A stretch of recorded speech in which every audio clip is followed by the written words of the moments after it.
The celebration of a birthday is always an occasion for great joy. But this is not just a day to celebrate and to remember.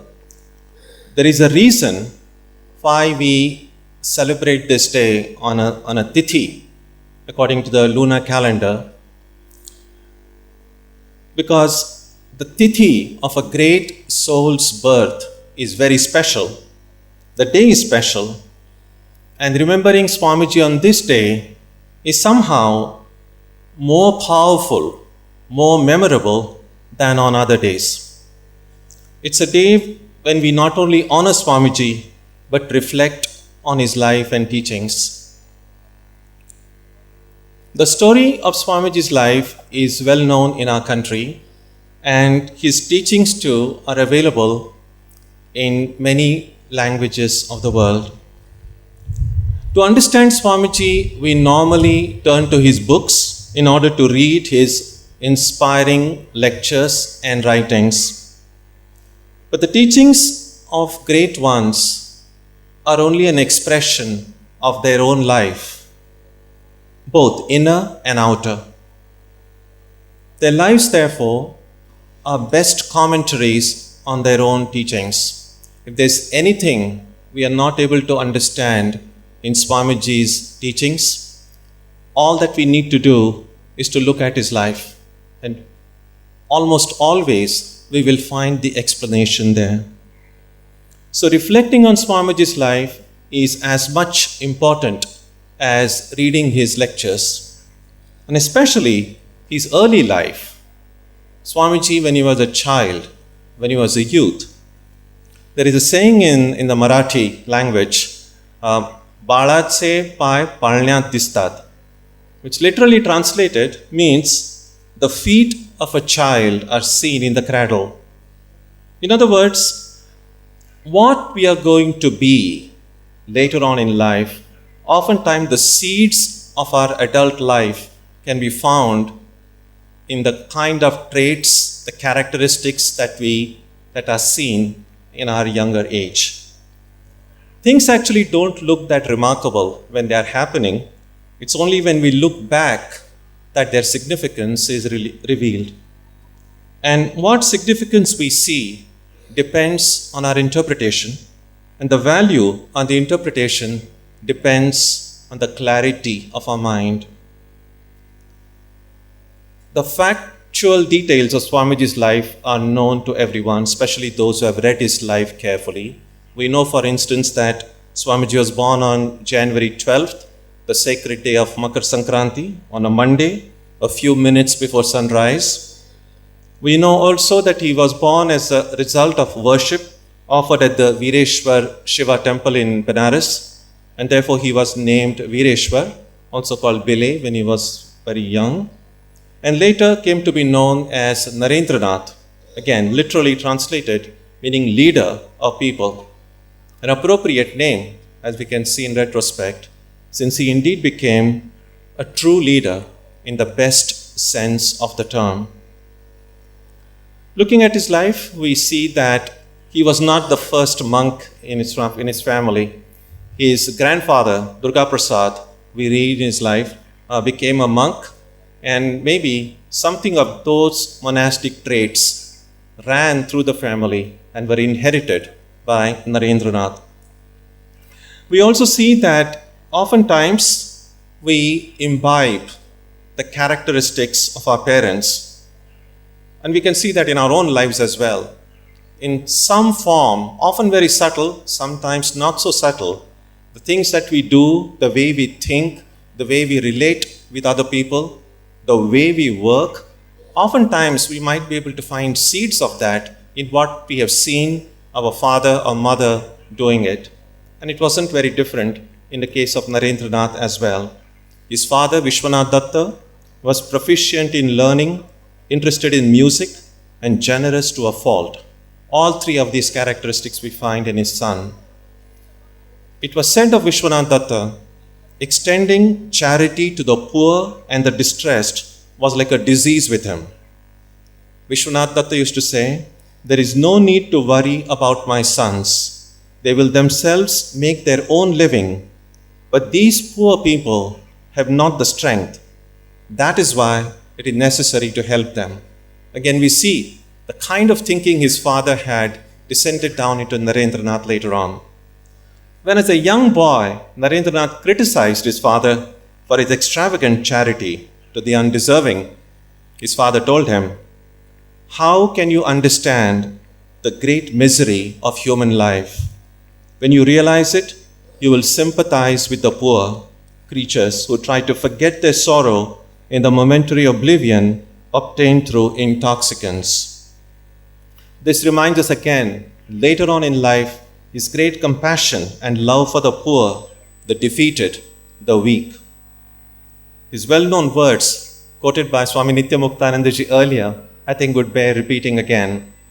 "May I be born again and again and suffer thousands of miseries so that I may worship the only God that exists, the only God I believe in, the sum total of all souls, and above all, my God the wicked, my God the miserable, my God the poor of all races, of all species, is the special object of my worship."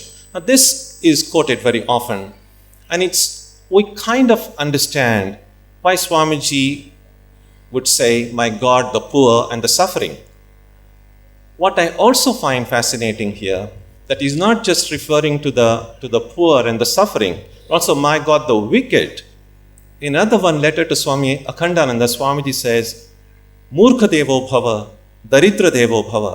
Again, daridra deva, God in poor people, understandable. Murkha devo bhava, God in what people whom we consider stupid.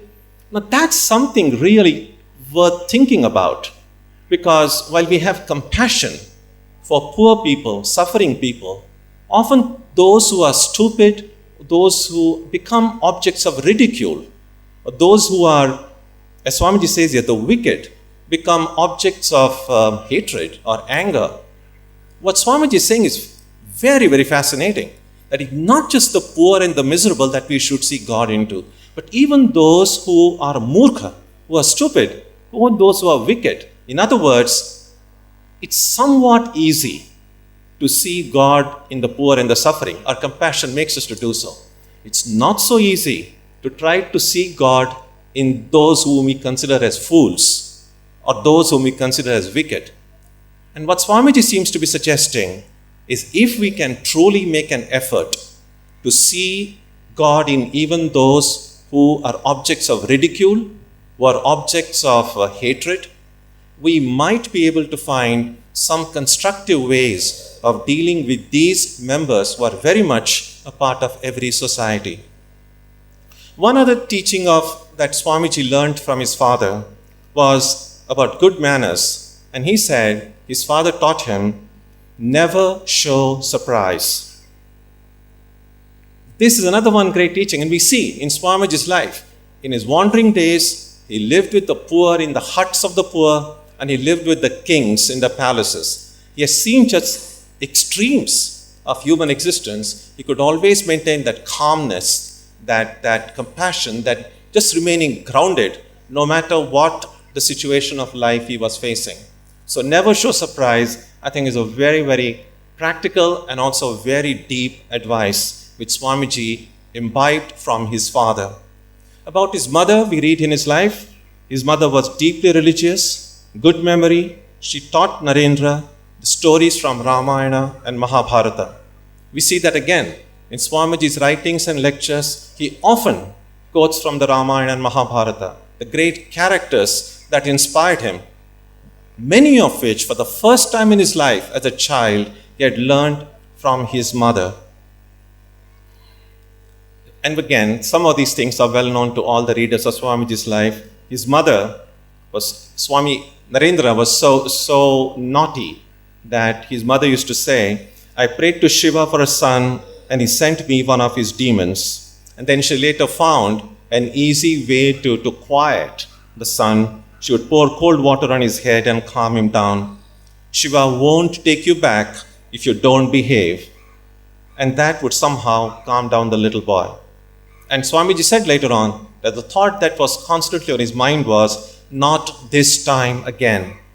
Again, in one form or other, this emphasis, this teaching occurs in Swamiji's lectures and writings later on as well, especially when he's speaking about the goal of human life, that we need to be free if we don't want to keep repeating, go round and round in the cycle of relative existence of samsara. But if we mess it up, if we don't live the way we ought to, then we are going to have to repeat the whole thing again. And I think for spiritual seekers, this is a great reminder. When we find our life is going astray, when we are not doing what we ought to be doing, it might be very helpful to just remind ourselves and say, not this time again. His mother said, when she heard once, Narendra said, I think I have been a sadhu once. Will Shiva allow me to go back if I am good? Again, we see that later on, Swamiji's great teachings on renunciation circle around this sentiment, that this feeling that he imbibed in his young age. He learned from his mother. His mother told him, remain pure all your life. Guard your own honor and never transgress the honor of others. Be very tranquil, but when necessary, harden your heart.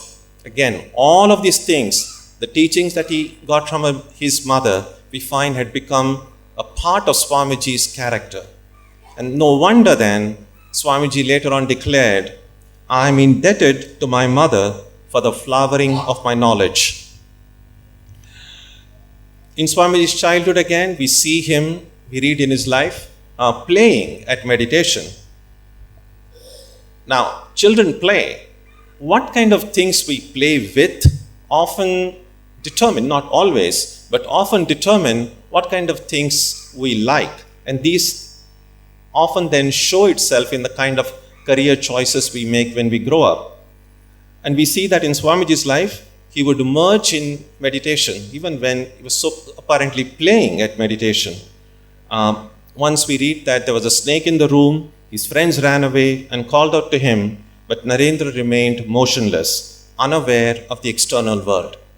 And we later on, when he grew up, of course, when he went to Sri Ramakrishna, Sri Ramakrishna said that he is adept at meditation right from his time he was born. And these are the kind of instances we read when it's easy to see how that adeptness of meditation was revealed in his life. He once asked his school friend whether he saw light between his eyebrows. When the friend said no, Naren advised him, try to remember to not fall into sleep as soon as you go to bed. Be on the alert for a while and you will see it. He thought it was something natural for everybody. Years later, when he went to Thakur, he was asked the same question, and only then Naren realized that it was something special. That's one interesting thing. People who are really special don't see themselves as special. So if anytime any of us think we are special, we can be very sure we are not special. We see again in Swamiji's life that his generosity, he is giving away things to mendicants and to beggars who came. And such was just like his father. And because he would keep on giving it, finally they had to lock him up in a room, in which case then he started throwing things out from the window. Very difficult to repress such a powerful child. One other thing we see in Swamiji's young age was he said his first ambition was to be a coachman. And then later on, it didn't remain as a coachman, of course. His ideals evolved. And we see, as our own ideas and ideals evolve, our ideas regarding God evolve as well. Swamiji in his Jnana Yoga lectures, the evolution of the ideal of God, says how we see God, how we understand life, how we understand ourselves evolves as we evolve. Then there is the story about the Hookas in his father's office. They had several different Hookas meant for people of different castes. And then young Narendra goes and tries every one of them. And then when he was asked, he said, I wanted to know what's so special about what would happen if I if I try out these different hookas meant for different people. Again, a small incident, but what it shows is that spirit of critical inquiry. Again, a characteristic in a very seed form seen in his childhood, which later on became such a powerful part of his personality. There's also this one instance we see, Narendranath as a child. He saved a little boy from a horse carriage, which was kind of currying down wildly at a fair. And Narendra was barely said to be only 6 years old. Again, we see that helping others unselfishly, without thinking of one's own, calculating one's own self-interest. We find this characteristic in Narendranath right at the age of 6. And then, of course, when he became a teenager, when he grew up, in his late teens, we find that very well-known incident of Narendranath going and approaching different leaders, religious leaders, and asking them the question, have you seen God? And then it's only when he went to Sri Ramakrishna that he got the answer that he was seeking. And that answer that he got from Sri Ramakrishna became the foundation, so to speak, of Swamiji's philosophy. Later on in his life, we see in his lectures, in his writings, in his conversations, how often he emphasizes the idea that religion is not just about believing in something. It's not just about having faith. One of the challenges is, of course, religions are often called as faiths, as if to say, and faith is often thought to be blind. Faith is thought to be something which can't be proved, something which has no grounding in logic or a rationality. What Swamiji showed was that yes, faith is important. Faith in God is important, but he also said, first have faith in yourself and then in God. Because if we don't have faith in ourselves, our faith in God is not of much value. So the idea that religion is primarily realization. Religion is not just about believing in something, but actually experiencing the truth. It's not about reading books. Books, there are plenty. But we can keep on reading books, we can keep on arguing all our lives, and yet we may not have developed spiritually at all. I remember an incident years ago when I was a novice at the Bombay Ashrama. One of my first duties was to take care of our book sales, our book showroom. And he was this one middle-aged man who would come every Sunday and buy a bunch of books. I saw him doing it for a few weeks. And then I gathered up, I was a very young brahmachari then, I gathered up enough courage then to ask that man, do you really read all these books? Because he's really taking quite a lot of books every Sunday. And then I asked him, do you really read them? And this man was very sincere. So he said, Maharaj, when I first started buying books, it was with the intention of reading them. Later on I found I'm just collecting books and not able to really read them. So I have decided, in this life, I'll only buy books. In next life, I will read it. Now, that doesn't help. So it's not about reading books. It's not even about attending lectures. All that we need is, again, I'm reminded of Swamiji's words. Take up one idea, make that one idea your life. Think of it, dream of it, live on that idea. There's this one other quote of Swamiji, a favorite of mine. He says, live for an ideal. And that one ideal alone, let it be so grand, so great, that there may be nothing else left in the mind. No place for anything else, no time for anything else. How lucky, how fortunate we will be if we can have one such goal, one such ideal. And for a spiritual seeker, attaining God, seeing God, the kind of question that Narendranath asked every religious teacher. Have you seen God? So for a spiritual seeker, what ideal, what goal could be higher than that I want to see God? So this idea that religion is primarily an experience. It's not about talking, it's not about reading, it's actually experiencing, seeing God in the heart. That idea, again, we see the kind of questions Swamiji asked as a young man and the kind of reflection and meditation that went within him flowered and became the cornerstone of his philosophy. Many such instances can be given, but I think what some of these instances that I have mentioned are enough to show that the influences that we accumulate as children, as youth, are consciously or unconsciously internalized within us, and they make us who we are. And so it's very important, even as we try to understand Swamiji, look at his youth and his childhood, that it's helpful for us to look at our youth and our childhood and see how what we are today is in a great measure the kind of influences that we have received right from the time we are born.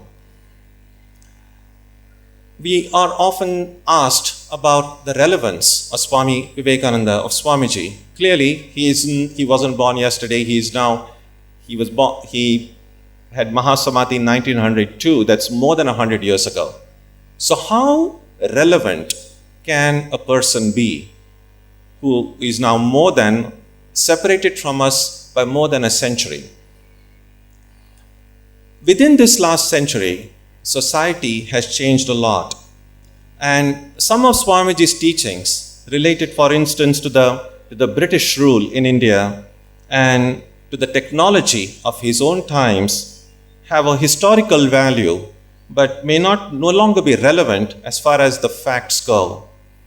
But a lot today, 100 years is nothing in the life of a civilization, of a nation, of the world actually. So a lot has remained unchanged. The selfishness in the human heart, the jealousies, the greed for power, wealth, pleasure, and most of Swamiji's teachings deal with these unchanged realities in our society and in our own hearts. That is why the study of his life and teachings can be a life-changing experience. It's already been a life-changing experience for many of us here.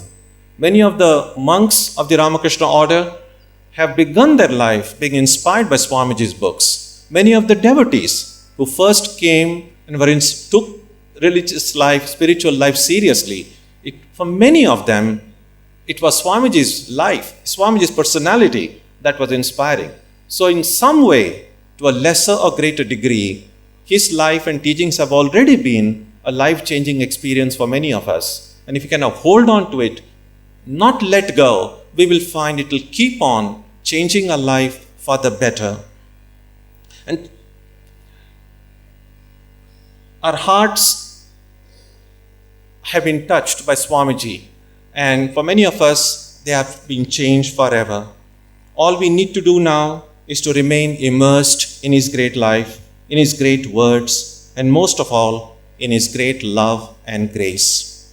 On this holy day, may his life and his teachings inspire us and fill our hearts with greater strength, greater love, greater grace, and greater wisdom. Om.